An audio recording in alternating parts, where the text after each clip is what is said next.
السلام عليكم، شلونكم متابعينا على اليوتيوب؟ الكل طلب منا نسولف له عن البرتقال هذا اليوسفي، بعضها تقول له والكرمنتينا. جماعة تركيا كلكم تعرفونه. هذا النوعية هاي الدبل موت. طبعا هذا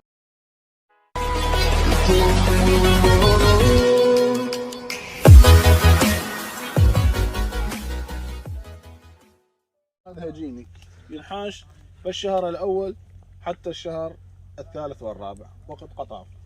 تفضلوا شوفوا. طبعا ما يكبر، هذا حجمه، له طعم.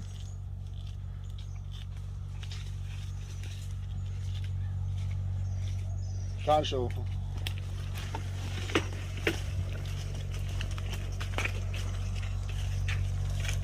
اليوم احنا ب 20 فبراير 2024 بتركيا عطنا.